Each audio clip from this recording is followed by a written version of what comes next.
नमस्कार दोस्तों, जय श्री राम। दोस्तों, हमारे YouTube चैनल पर आप सभी का स्वागत है। अगर आप चैनल पर पहली बार आए हैं तो चैनल को अवश्य सब्सक्राइब करें और बेल आइकॉन को अवश्य सेलेक्ट करें। इस साल 12 नवंबर को दिवाली का महापर्व मनाया जाएगा। दिवाली से ठीक पहले शनिदेव चाल बदलने जा रहे हैं। 4 नवंबर को शनि कुंभ राशि में ही मार्गी हो जाएंगे। इस समय शनिदेव कुंभ राशि में वक्री होकर चल रहे हैं। ज्योतिषशास्त्र में शनिदेव को विशेष स्थान प्राप्त है। शनिदेव सिर्फ अशुभ फल नहीं देते हैं, शनिदेव शुभ फल भी देते हैं। शनिदेव के शुभ होने पर व्यक्ति का जीवन राजा के समान हो जाता है। शनिदेव के मार्गी होते ही कुछ राशि वालों का सोया हुआ भाग्य भी जाग जाएगा। ज्योतिष गणना के हिसाब से जब कोई ग्रह किसी राशि में वक्री अथवा मार्गी होता है तो इसका प्रभाव संपूर्ण जगत के साथ सभी 12 राशियों पर देखने को मिलता है। ज्योतिष गणना के मुताबिक 4 नवंबर को सुबह 8:25 पर शनि ग्रह अपने प्रिय राशि कुंभ में मार्गी होने जा रहे हैं, जिसका प्रभाव 3 राशि के जातक को ज्यादा देखने को मिलेगा। ज्योतिषशास्त्र में ग्रहों के राशि परिवर्तन को बेहद महत्वपूर्ण माना जाता है। ग्रहों के राशि परिवर्तन का सभी राशियों पर प्रभाव पड़ता है। कुछ राशि वालों को शुभ तो कुछ राशि वालों को अशुभ फल की प्राप्ति होती है। इस साल 10 नवंबर से दिवाली के महापर्व की शुरुआत हो रही है। 12 नवंबर को महालक्ष्मी है। दिवाली से ठीक पहले शुक्र, शनि और बुध की चाल बदलने जा रही है। 3 नवंबर को शुक्र कन्या राशि में, 4 नवंबर को शनि कुंभ राशि में वक्री हो जाएंगे और 6 नवंबर को बुध वृश्चिक राशि में प्रवेश कर जाएंगे। शुक्र, शनि और बुध की चाल बदलने से कुछ राशि वालों की दिवाली बेहद शुभ रहने वाली है। इन राशि वालों को खूब धन लाभ हो सकता है।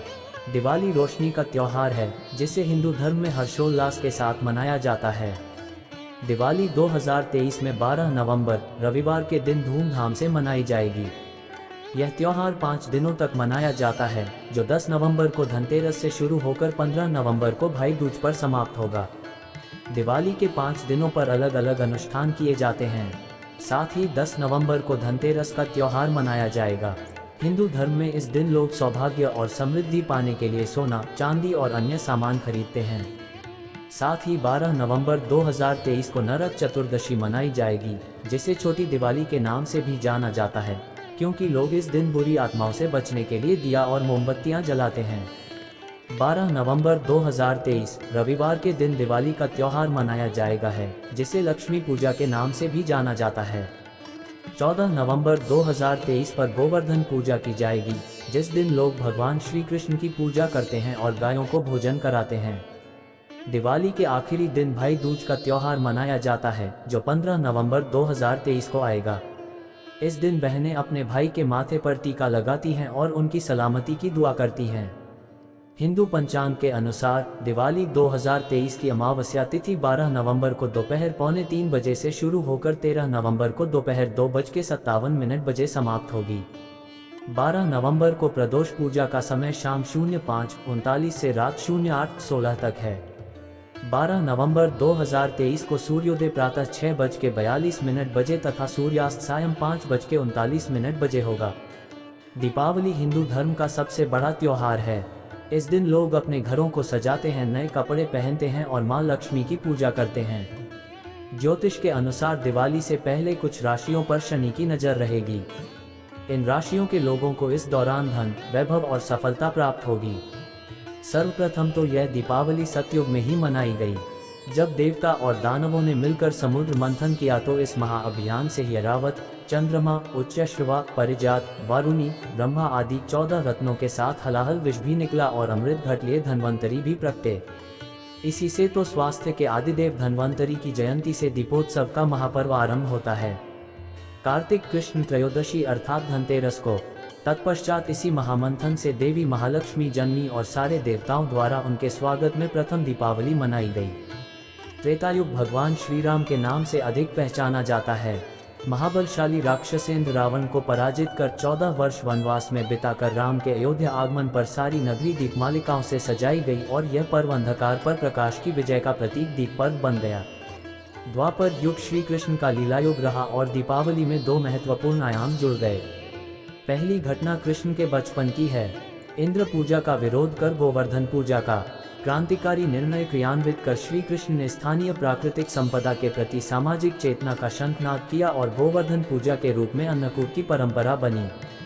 कूट का अर्थ है पहाड़, अन्नकूट अर्थात भोज्य पदार्थों का पहाड़ जैसा ढेर अर्थात उनकी प्रचुरता से उपलब्धता। वैसे भी कृष्ण बलराम कृषि के देवता हैं। उनकी चलाई गई अन्नकूट परंपरा आज भी दीपावली उत्सव का अंग है। यह पर्व प्रायः दीपावली के दूसरे दिन प्रतिपदा को मनाया जाता है। दूसरी घटना कृष्ण के विवाहोपरांत की है। नरकासुर नामक राक्षस का वध एवं अपनी प्रिया सत्यभामा के लिए पारिजात वृक्ष लाने की घटना दीपोत्सव के एक दिन पूर्व अर्थात रूप चतुर्दशी से जुड़ी है। इसी से इसे नरक चतुर्दशी भी कहा जाता है। अमावस्या के तीसरे दिन भाई दूज को इन्हीं श्री कृष्ण ने अपनी बहन द्रौपदी के आमंत्रण पर भोजन करना स्वीकार किया और बहन ने भाई से पूछा, क्या बनाऊं, क्या जीमोगे? तो जानते हो, कृष्ण ने मुस्कुराकर कहा, बहन कल ही अन्नकूट में ढेरों पकवान खा खाकर पेट भारी हो चला है, इसलिए आज तो मैं खाऊंगा केवल खिचड़ी। हाँ, क्यों न हो, सारे संसार के स्वामी ने यही तो संदेश दिया था कि तृप्ति भोजन से नहीं भावों से होती है। प्रेम पकवान से कहीं अधिक महत्वपूर्ण है। वर्तमान कलियुग दीपावली को स्वामी रामतीर्थ और स्वामी दयानंद के निर्वाण के साथ भी जोड़ता है। भारतीय ज्ञान और मनीषा के दैदीप्यमान अमरदीपों के रूप में स्मरण कर इनके पूर्व त्रिशलानंदन महावीर ने भी तो इसी पर्व को चुना था अपनी आत्मज्योति के परम ज्योति से महामिलन के लिए, जिनकी दिव्य आभा आज भी संसार को आलोकित किए है प्रेम, अहिंसा और संयम के अद्भुत प्रतिमान के रूप में। साभार देवपुत्र, जब देवताओं और राक्षसों द्वारा समुद्र मंथन चल रहा था तब कार्तिक अमावस्या पर देवी लक्ष्मी क्षीरसागर से ब्रह्मांड में आई थी। तभी से माता लक्ष्मी के जन्मदिन की उपलक्ष्य में दीपावली का त्योहार मनाया गया। नरकासुर एक पापी राजा था। उसे वर मिला हुआ था कि वो सिर्फ मां भूदेवी के हाथों ही मारा जाएगा। इसलिए नरकासुर ने स्वर्ग लोक पर अत्याचार करना शुरू कर दिए। सभी देवता भगवान कृष्ण के पास गए। भगवान कृष्ण अपनी पत्नी सत्यभामा, जो कि भूदेवी का पुनर्जन्म थी, उन्हें रथ में लेकर नरकासुर से युद्ध करने जा पहुंची। नरकासुर ने एक तीर मारा जो कि श्री कृष्ण को लगा। सत्यभामा इससे गुस्से में आ गईं। सत्यभामा ने तीर से नरकासुर का वध कर दिया। असुर के मारे जाने पर सभी लोगों ने खुशियां मनाई। एक बार एक राजा था। ज्योतिषी ने उनका भविष्य बताते हुए कहा कि अमावस्या की रात को तुम्हारा अभाग्य सांप के रूप में आएगा। इसलिए राजा ने सभी को आदेश दिया कि इस दिन वो सारे शहर को प्रकाशित करें। राजा की पत्नी भी पूरी रात सर्प देवता का गुणगान कर रही थी कि अचानक जहां राजा सोया था वहां का दीपक बुझ गया और सांप ने उसे डंस लिया। राजा की मौके पर ही मृत्यु हो गई। रानी लगातार सर्प देवता का गुणगान कर रही थी। इस पर खुश होकर सर्प देव ने रानी से कोई वर मांगने को कहा। इस पर रानी ने राजा का जीवन दान मांगा। सर्प देवता राजा के प्राण वापस लाने के लिए यम के पास गए। राजा का जीवन मंत्र पढ़ा गया तो 0 नंबर दिखाई दिया, जिसका तात्पर्य हुआ कि राजा पृथ्वी पर अपना जीवन समाप्त कर चुका है। लेकिन सांप ने बड़ी चतुराई से आगे 7 नंबर डाल दिया। जब यम ने पत्र देखा तो कहा, लगता है कि मृत शरीर को अपने जीवन के 70 साल और देखना है, जल्दी से इसे वापस ले जाओ। सर्प देव राजा की आत्मा को वापस ले आए। राजा के प्राण वापस आने पर पूरी प्रजा ने रोशनी जलाकर खुशी मनाई।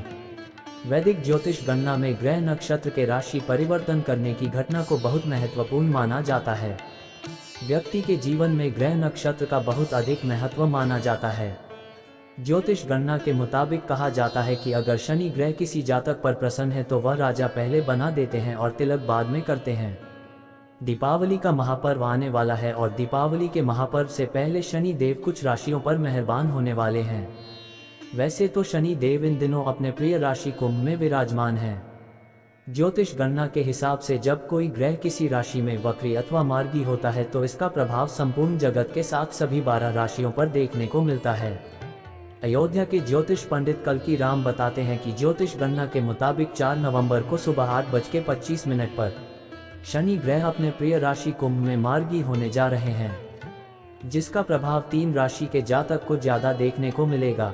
तो आइए दोस्तों जानते हैं मेष राशि पर क्या असर पड़ेगा। शनि के मार्गी होने से मेष राशि के जातक को कई तरीके का लाभ मिलेगा। सफलता हासिल होगी, व्यापार में वृद्धि होगी, करियर में सफलता के पूरे आसार रहेंगे, कार्य क्षेत्र में वृद्धि होगी, जीवन साथी के साथ अच्छा समय व्यतीत होगा। इस सप्ताह आप महसूस करेंगे कि आपके अंदर की आग पहले से कहीं अधिक तेजी से जल रही है। मेष साप्ताहिक राशिफल के अनुसार ऊर्जा का स्तर बढ़ रहा है और आप दुनिया से मुकाबला करने के लिए तैयार हैं। मेष राशि के जातकों के लिए राहु और केतु का यह गोचर बेहद ही शुभ माना जा रहा है। राहु और केतु के राशि परिवर्तन करने के बाद आपको सफलता पाने के लिए ज़्यादा मेहनत नहीं करनी पड़ेगी। व्यापार से जुड़ा कोई शुभ समाचार भी मिल सकता है। घर परिवार में सुख शांति का माहौल रहेगा, साथ ही धन लाभ होने के भी योग हैं। किसी पुराने मित्र से मुलाकात हो सकती है। मेष राशि वालों को इस अवधि में आर्थिक लाभ, करियर में सफलता और नए अवसर प्राप्त होने की संभावना है। शनि के मार्गी होने से मेष राशि के जातक को कई तरीके का लाभ मिलेगा।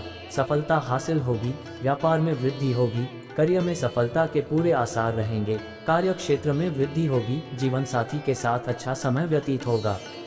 वृषभ राशि के जातकों के लिए शनि के मार्गी होने से भाग्य का पूरा साथ मिलेगा। रुका हुआ कार्य पूरा होगा। परिवार के लोगों के साथ अच्छा समय व्यतीत करेंगे। धार्मिकता के प्रति रुचि बढ़ेगी। व्यापारियों के लिए मंगल का प्रवेश लाभकारी है।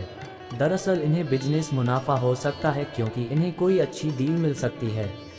वहीं नौकरी करने वालों के लिए मंगल का प्रवेश प्रमोशन दिला सकता है, साथ ही इनकी जिम्मेदारी भी बढ़ सकती है। हो सके तो काम के चक्कर में विदेश यात्रा करने का मौका भी मिल सकता है। पढ़ाई के क्षेत्र में स्टूडेंट के लिए उच्च शिक्षा पाने का नया रास्ता खुल सकता है। धैर्य रखें, यह असाधारण को अपनाने का सप्ताह है। वृषभ साप्ताहिक राशिफल भविष्यवाणी करता है कि आकाशीय ऊर्जाएं आप में उत्साह और आश्चर्य की लहर लाने के लिए एकजुट हो रही हैं। अपने आराम क्षेत्र से बाहर निकलने और अज्ञात क्षेत्रों का पता लगाने के लिए तैयार हो जाए। वृषभ राशि वालों को इस अवधि में धन और संपत्ति में वृद्धि, प्रेम जीवन में सफलता और पारिवारिक सुख शांति प्राप्त होने की संभावना है। तो आइए दोस्तों जानते हैं कन्या राशि पर क्या असर पड़ेगा। कन्या राशि के जातक को शनि के मार्ग होने से लंबे वक्त से रुका हुआ कार्य संपन्न होगा। नौकरी के नए ऑफर मिलेंगे। व्यापार से जुड़े लोगों को लाभ मिलेगा। वैवाहिक जीवन में परिस्थितियों से भरेंगे। शनि की दृष्टि से व्यापार में वृद्धि होगी। यह आपकी अविश्वसनीय क्षमता को उजागर करने का सप्ताह है। कन्या साप्ताहिक राशिफल के अनुसार ब्रह्मांड आपको विकास और सफलता के अवसर प्रदान करने के लिए तैयार हो रहा है। अब अपनी विश्लेषणात्मक क्षमता और विस्तार पर ध्यान देने का समय है। तो आइए दोस्तों जानते हैं मिथुन राशि पर क्या असर पड़ेगा। शनि की कृपा से आपको दिवाली से पहले कोई अच्छी खबर मिल सकती है। आपके आय के स्रोत में वृद्धि होगी, जिससे आपकी आर्थिक स्थिति में तेजी से सुधार होगा। हालांकि इस दौरान आपके खर्च भी बढ़े हुए होंगे। फिजूल खर्च पर नियंत्रण रखकर आप बचत कर सकते हैं। कला, मनोरंजन के क्षेत्र से जुड़े लोगों के लिए समय अनुकूल रहेगा। इस सप्ताह आप खुद को बदलाव को अपनाते हुए और नए क्षितिज तलाशते हुए पाएंगे। आपकी स्वाभाविक जिज्ञासा आपको व्यक्तिगत विकास और विस्तार के रोमांचक अवसरों की ओर ले जाएगी। मिथुन राशि वालों को इस अवधि में करियर में प्रगति, नए रोमांच और यात्रा के अवसर प्राप्त होने की संभावना है।